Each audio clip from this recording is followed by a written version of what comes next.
बाल बांका नहीं कर सकता है। जब समाजवादी पार्टी की सरकार के समय चलता था तो मुख्यमंत्री हो या मुख्य न्यायाधीश, इन सब के काफिले रुक जाते थे और माफिया का काफिला निकलता था। जब हमने कार्रवाई की उस माफिया के खिलाफ और उसको रगड़ करके कोर्ट के सामने प्रस्तुत किया तो उसकी पैंट गीली हो गई थी।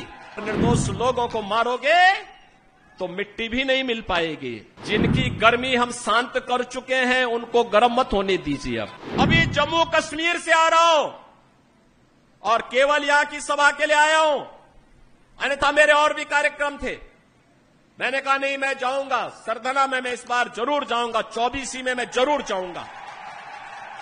और बहनों भाइयों, मैं इसीलिए आया हूं आपसे कहने के लिए, जो लोग गुमराह कर रहे हैं उनके गुमराह में आने की आवश्यकता नहीं।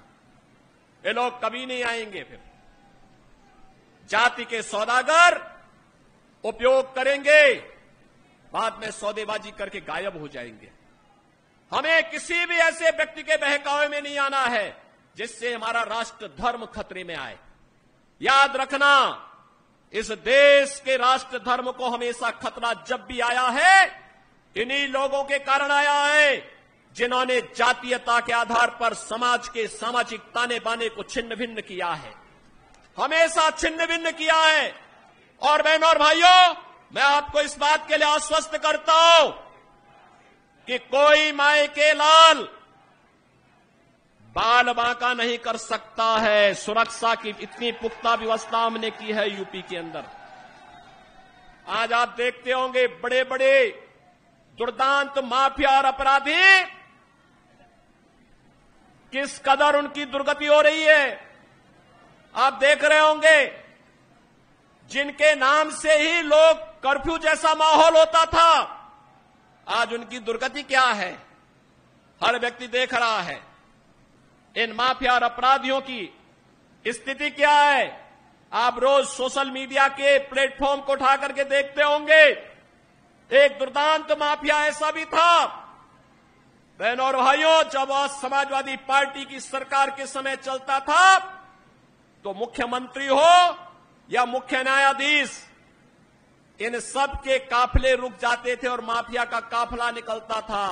और जब हमने कार्रवाई की उस माफिया के खिलाफ और उसको रगड़ करके कोर्ट के सामने प्रस्तुत किया तो उसकी पैंट गीली हो गई थी। उसकी पैंट गीली हो गई थी।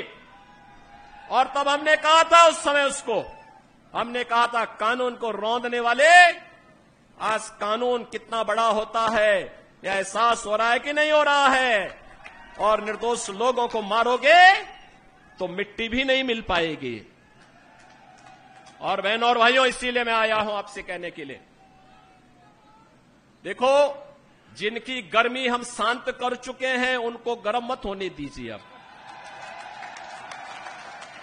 इस क्षेत्र को विकास की मुख्य धारा के साथ जुड़ने दो। उनकी सबकी गर्मी शांत हो गई है, वे गए काम से। और इसीलिए मैं आप सबसे अपील करने के लिए आया हूं कि पूरे देश की एक आवाज है, पूरा देश एक ही स्वर में बोल रहा है। और वह बोल रहा है कि फिर एक बार मोदी सरकार, फिर एक बार, थोड़ा जोर से बोलिए, यहां की आवाज दिल्ली तक पहुंचाइए, फिर एक बार मोदी सरकार। यह मोदी सरकार की जो गूंज पूरे देश के अंदर है, इस पूरी गूंज को घर घर पहुंचाना है।